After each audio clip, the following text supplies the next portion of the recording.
Ce matin, je faisais un témoignage. Je partais en Corée. Le DC-10 dans lequel on était crachait. Le pilote a perdu le contrôle.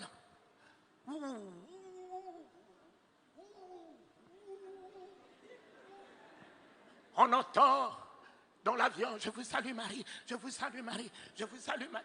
Des prières partout. Les hôtels, tout le monde par terre. Un petit sommeil m'a pris. Et ce petit sommeil m'a permis de voir un ange debout sous l'avion, tenant l'avion par un seul doigt. Un DC-10 où on était 500, tenant l'avion par un seul doigt.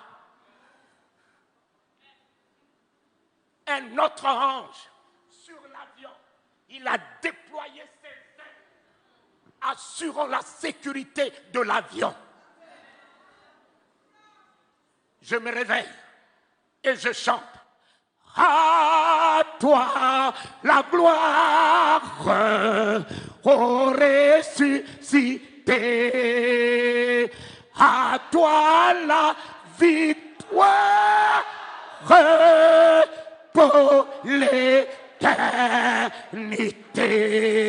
À toi la gloire, ô ressuscité. À toi la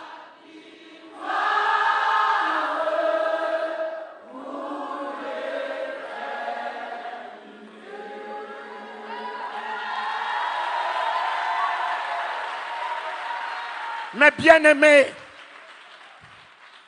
le commandant de bord m'a cherché. On m'a amené au poste de pilotage. Il m'a posé la question, êtes-vous un pasteur, un prêtre? J'ai dit, mais pourquoi? Il a dit, dès qu'on vous a entendu chanter, on nous a redonné le contrôle de l'avion. On nous a redonné le contrôle de l'avion. Mon ami, pour un seul juste,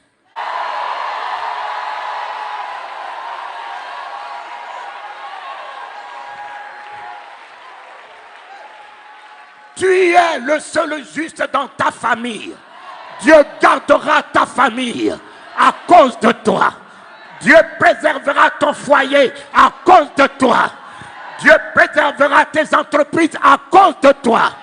Soit la grâce de ta famille, soit le salut de ta famille, soit la victoire de ta famille, soit la bénédiction de ta famille, soit la bénédiction des nations. Oh Éternel, pour un seul juste, on était 500 dans ce DC-10. Et ils m'ont retenu par peur dans la cabine.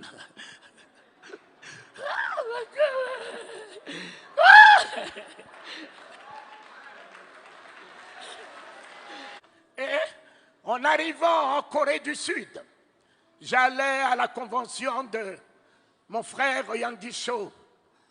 J'étais le seul de la francophonie en 84. Et le commandant de bord me signe 3 chèques en blanc. Il me dit, connaissez-vous la valeur d'un avion? C'est vous qui l'avez sauvé. Connaissez-vous combien l'assurance devait débloquer pour 500 vies qui seraient en péril? Alors, nous savons que vous n'allez pas faire tomber la société. Moi, qui n'avais que $300 dans la poche, Dieu a créé une situation, a mis en mon compte.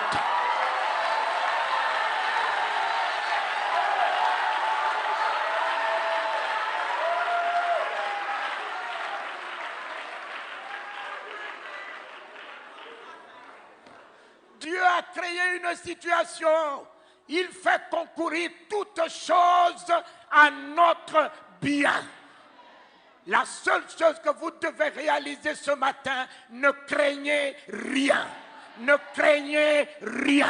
Ne craignez rien. Ils sont tous des riens. Papa, le sida est rien. Le cancer est rien. L'hypertension est rien. Satan est rien. Les ennemis, rien.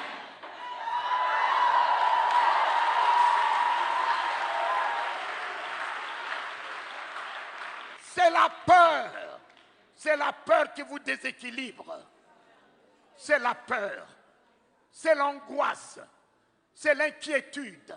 Voilà la porte d'entrée de Satan. Et si tu fermes cette porte par une foi ferme, Satan ne peut plus rien sur toi. Tu es plus que vainqueur. Parce que le nom de l'Éternel ne pourra jamais nous permettre d'échouer. Le nom de l'Éternel, c'est l'exploit. Le nom de l'Éternel, c'est la victoire. Le nom de l'Éternel, c'est la guérison. Le nom de l'Éternel, c'est la délivrance. Le nom de l'Éternel, c'est l'élévation. Le nom de l'Éternel, c'est le triomphe. Le nom de l'Éternel, c'est la gloire. C'est la gloire. C'est la gloire. Mon Père, le sida ne tiendra point. Le sida a battu la science, mais il ne battra pas le nom de Jésus ce matin. Le cancer a battu la science, il ne battra pas le nom de Jésus ce matin. Alléluia. L'homme qui atteint son apogée face à la mort. L'homme qui ne peut rien face à la mort. Et je me suis souvenu d'un homme. Un homme. On lui a dit que son ami était malade.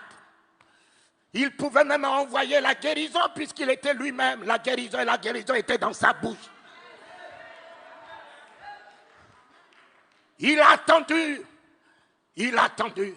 que ceci se décompose jusqu'à battre la science, jusqu'à battre les sorciers, jusqu'à battre l'homme. Il est revenu après 4 jours. L'Église n'est-elle pas dans le 4e millénaire? Quelle que soit la déconfiture de l'Église, il revient pour son Église.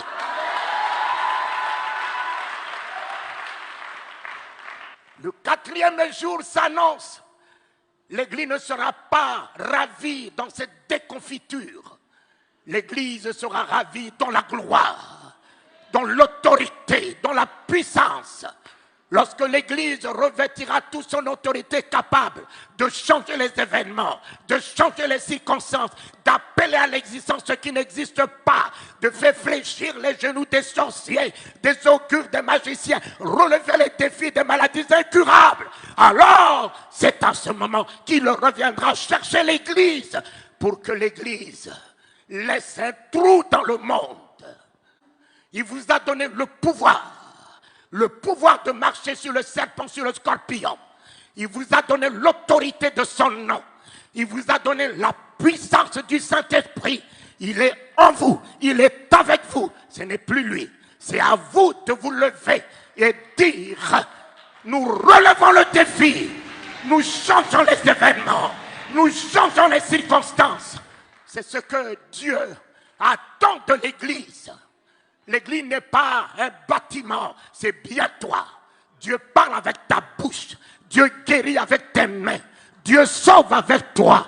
Alléluia!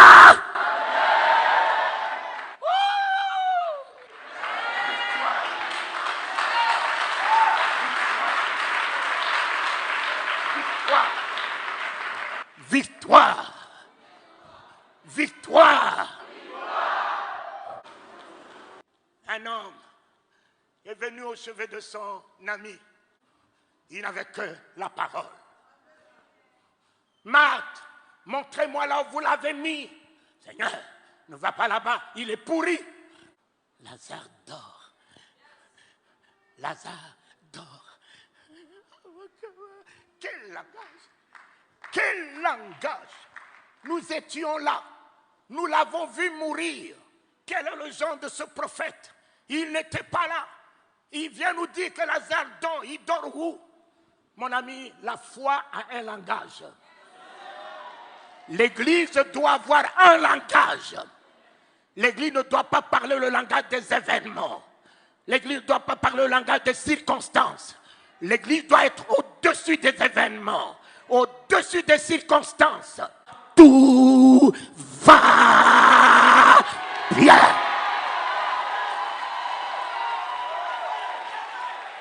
Mon fils, l'Éternel est notre victoire, papa. David l'a engagé. Il a pris la tête de Goliath même avant que la pierre puisse partir. Il avait déjà gagné le combat. L'Éternel me donnera la tête de cet incirconcis. L'Éternel me donnera la tête de cet incirconcis. Je couperai sa tête. Il n'avait pas d'épée. Il a pris l'épée de l'ennemi lui-même pour lui couper sa tête. Soyez heureux, peuple de Dieu. Même si vous pensez qu'un jour, vous avez alors jeté la Bible, où est l'Éternel? Où est l'Éternel? Mon ami, il est à l'œuvre. Il est à l'œuvre. L'Éternel aujourd'hui est à l'œuvre. Réjouissez-vous. Même si les choses se décomposent, il le récupérera. Même si ta situation se décompose, ne t'en fais pas. Garde que la foi. Il récupérera la situation. Il transformera la situation en ta faveur. Mais aujourd'hui, tu peux me parler de Jésus comment? Toi là, tu n'as que des versets. Tu n'as que la Bible déclare. La Bible déclare, mais Jésus n'est pas la Bible. Jésus est la parole de Dieu.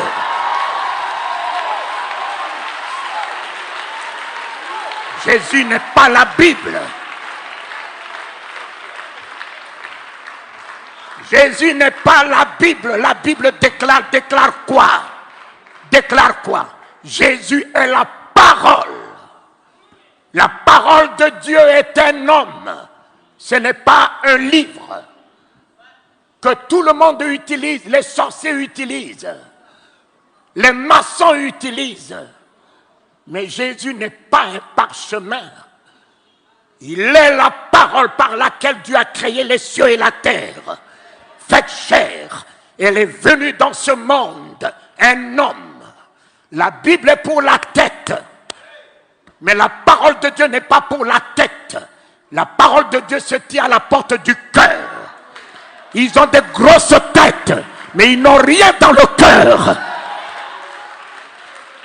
Papa, ils ont des grosses têtes, des versets, des chapitres, des prophéties, de ci, de ça. Mais ils n'ont rien dans le cœur. Mon ami, le jour où la parole de Dieu rentre dans ton cœur, tu n'as plus de place pour la haine. Tu n'as plus de place pour la rancœur. Tu n'as plus de place pour la colère. Tu n'as plus de place pour l'hypocrisie. Tu n'as plus de place pour parler du mal de quelqu'un. Tu n'as plus de place pour penser du mal de quelqu'un. La parole de Dieu dans mon cœur est l'amour, est la bonté, est la générosité, est l'humilité, est la grâce, est la compassion. La parole de Dieu dans ma vie, dans mon cœur, est la vie,